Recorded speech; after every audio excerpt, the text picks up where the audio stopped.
வணக்கம். Welcome to DD Aari creation. இன்றைய கிளாஸில் நம்ம எந்த ஸ்டிச்சை பற்றி பார்க்க போகிறோம் அப்படின்னா ஃப்ரெஞ்சு நாட்டு.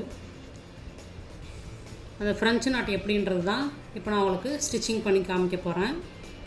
நம்ம லேசிக்கு எப்படி நார்மல் சீவிங் த்ரெட் எடுத்துக்கிட்டோமோ அதே மாதிரி தான் ஃப்ரெஞ்சு நாட்டுக்கும் வந்து நம்ம நார்மல் சீவிங் த்ரெட் எடுத்துக்கணும், நீடில் எடுத்துக்கணும். அதில் லேசிக்கு நூல் கோத்துக்கிற மாதிரி ஒரு 5 லைன் 6 லைன் மொத்தமாக சேர்த்து எடுத்துக்கிட்டு கோத்துக்கிறீங்க. பார்க்கலாங்களா? பாருங்கள், கீழே இருந்து தான் நம்ம மேலே கொண்டு வரணும். த்ரெட்டை ஒரு பக்கம் முடிச்சு போட்டுட்டு ஒரு சைடாக அப்படியே எடுத்துக்கிறீங்க. சரிங்களா? எடுத்துக்கிட்டு இப்போ என்ன பண்ணணும் அப்படின்னா, இப்போ த்ரெட்டை வெளில எடுத்துக்கிட்டோம். எடுத்ததுக்கப்புறம் என்ன செய்யணும் அப்படின்னா, இந்த கையால் த்ரெட்டை அப்படி பிடிச்சிக்கிறோம். இந்த சைடு பிடிச்சி இழுத்துக்கிட்டு ஊசியை த்ரெட்டுக்கும் கீழே வைக்கணும். கீழே வச்சுட்டு த்ரெட்டை இந்த ஊசியில் சுற்றணும். கீழ் பக்கமாக சுற்றணும். கீழே தானே வச்சுருக்கோம், அப்போ நம்ம மேல் பக்கமாக சுற்ற முடியாது. கீழே 3 ரொட்டேஷன், 1 2 3, அதுக்கு மேலே சுற்ற வேண்டாம். சுற்றிட்டு லூஸில் ரொம்ப டைட்டாக பிடிச்சி இழுக்கக்கூடாது. லூஸாகவே கொஞ்சம் லைட்டாக லூஸ் வச்சு நம்ம அந்த நீடில் வெளில எடுத்தோம்ல, அதுக்கும் பக்கத்துலே ஊசியை வச்சு குத்தி கீழே இழுத்துக்கணும். அப்படி இழுக்கும்போது என்ன பண்ணணும் அப்படின்னா, அங்கே த்ரெட்டை ஊசியில் சுற்றிருக்கோம்ல, அதை பிடிச்சிக்கணும். இந்த த்ரெட்டை இந்த கையில் பிடிச்சிக்கிறீங்க, ஆள்காட்டி விரல் கட்டை விரலால் பிடிச்சிக்கிறீங்க. இதை நடுவிரல், அந்த கையில் உள்ள நடுவிரலால் அந்த சுற்றி வச்சுருக்க த்ரெட்டையும் இப்படி பிடிச்சிக்கணும். பிடிச்சிக்கிட்டு ஊசியை அடியிலேருந்து இழுக்கணும். லைட்டாக ரொட்டேட் பண்ணிக்கிங்க. கீழே அடியில் ஊசியை லைட்டாக அப்படி ரொட்டேட் பண்ணிங்கன்னா உங்களுக்கு ஈஸியாக கீழே ஊசி இறங்கிடும். அதுக்கப்புறமேட்டு பொறுமையாக, ஏன்னா நமக்கு பிசுறு வரக்கூடாது. பிசுறு வரக்கூடாதுன்றதுனால பொறுமையாக த்ரெட்டை உள்ளே இழுக்கிறீங்க. அது லாஸ்ட்டாக டைட் பண்ணிக்கணும். சரிங்களா? இதுதான் ஃப்ரெஞ்சு நாட்டு. ஓகேங்களா? இப்போ நம்ம என்ன செய்கிறோம் அப்படின்னா, எட்ட ஒரு ஃப்ரெஞ்சு நாட்டை போட்டு பார்த்துக்கிறீங்க ஃபஸ்ட்டு. அதுக்கப்புறம் டிசைனில் எப்படி அந்த ஃப்ரெஞ்சு நாட்டை நம்ம போடுறது அப்படின்றத பார்க்கலாம். திரும்பவும் சொல்லித்தரேன். த்ரெட்டை மேலே இழுத்துக்கிட்டு எப்படி இழுத்து வச்சுக்கணும். ஆப்போசிட் பக்கம், நம்ம இந்த பக்கம் உட்காந்துருப்போம், ஆப்போசிட்டு பீச்சக்கை பக்கமாக த்ரெட்டை பிடிச்சி இழுத்துக்கணும். இழுத்துக்கிட்டு லெஃப்ட் ஹேண்டு சைடு நல்லா இழுத்துக்கிட்டு ஊசியை த்ரெட்டுக்கு அடியில் வச்சுக்கணும். த்ரெட்டுக்கு அடியில் வச்சு அடிப்பக்கமாக த்ரெட்டை சுற்றணும். 1 2 3, அதுக்கு மேலே கொண்டு வராதிங்க.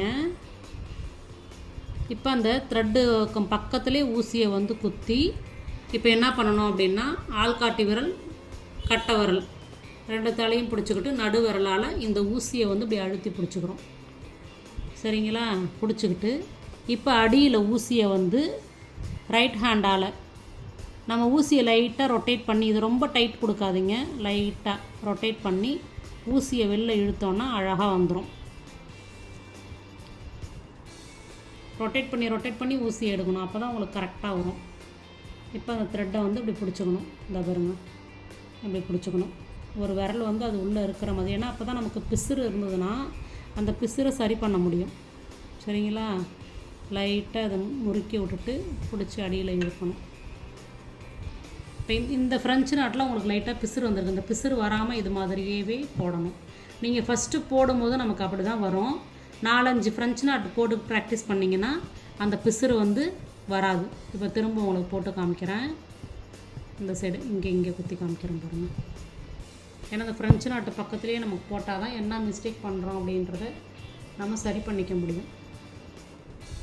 லெஃப்ட் ஹேண்ட் சைடு த்ரெட்டை பிடிச்சி இழுத்துக்கிறீங்க. ஊசியை த்ரெட்டுக்கும் கீழே வச்சு அடிப்பக்கமாக ஒரு 3 சுற்று, அதுக்கு மேலே சுற்றுனீங்கன்னா உங்களுக்கு ரொம்ப பிசுறு கொடுக்கும். அதனால் அதுக்கு தகுந்த மாதிரி ஃபஸ்ட்டு ஸ்டார்டிங்கில் 3 சுற்று, 4-5 சுற்று வரைய போகலாம். அதுக்கு மேலே போகக்கூடாது. சரிங்களா? லைட்டாக ரொட்டேட் பண்ணி ஊசியை லைட்டாக நம்ம முன்ன பின்ன அப்படி ரொட்டேட் பண்ணோன்னா நீடில் நல்லா கீழே இறங்கும். இதை வருங்க, தெரியுதுங்களா? நம்ம முதல்ல பிசுறு இல்லாத அளவு கொண்டு வந்துக்கணும். இப்போ இதில் 2 பிசுறு தெரியுது, அந்த பிசுறுமே வரக்கூடாது. ஓகேங்களா? இதை அதுக்கு என்ன பண்ணணும் அப்படின்னா, அந்த த்ரெட்டை வந்து கரெக்டாக சமமாக இழுத்து விட்டுக்கணும். இழுத்து விட்டுக்கிட்டு 1 2 3 லைட்டாக கொஞ்சம் நகர்த்தி கூட நம்ம குத்திக்கலாம்.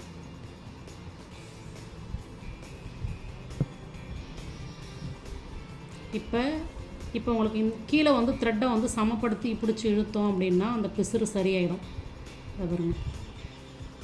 இந்த பாருங்க சரியாயிடுச்சுங்களா? கீழேயும் த்ரெட்டை இழுத்துக்கணும், அப்போ தான் அந்த பிசுறு வந்து சரியாகும். இப்போ உங்களுக்கு பிசுறே வரல பாருங்கள். பிசுறு இருந்துச்சு அப்படின்னா கீழே வந்து த்ரெட்டை வந்து எந்த லெவலில் நம்ம இழுத்தா அந்த பிசுறு சரியாகுதோ அதுக்கு தகுந்த மாதிரி இழுத்து நம்ம சரி பண்ணிவிட்டு அதுக்கப்புறமேட்டு ஃப்ரெஞ்சு நாட்டை போடணும். ஓகேங்களா? இதுமாரி ஒரு 10 தனித்தனியாக ஒரு 10 ஃப்ரெஞ்சு நாட்டை வந்து முதல்ல போட்டு ப்ராக்டிஸ் பண்ணிவிட்டு அதுக்கு அப்புறமேட்டு நீங்கள் வந்து ஒரு டிசைனில் வந்து எப்படி நம்ம அதை வந்து போடணும் அப்படின்றத நீங்கள் போட்டு பார்க்குறீங்க. ஓகேங்களா? இப்போ அந்த ஃப்ரெஞ்சு நாட்டு எப்படின்றது உங்களுக்கு தெரியுதுங்களா? நான் போட்டிருக்கிறத உங்களுக்கு காமிக்கிறேன். ஃபஸ்ட்டு ஒரு லைன் ஒரு கோடு போட்டுக்கிட்டு அதில் ஃபஸ்ட்டு வரிசையாக ஃப்ரெஞ்சு நாட்டை முதல்ல ப்ராக்டிஸ் பண்ணுறீங்க. பண்ணினதுக்கப்புறம் ஒரு சர்க்கிள் போட்டுக்கிட்டு அந்த சர்க்கிளில் ப்ராக்டிஸ் பண்ணுறீங்க. சரிங்களா? சர்க்கிளில் ப்ராக்டிஸ் பண்ணிவிட்டு அதுக்கு அப்புறமேட்டு நம்ம ஏதாவது ஒரு டிசைன் எடுத்துக்கணும். அதில் ஃப்ரெஞ்சு நாட்டு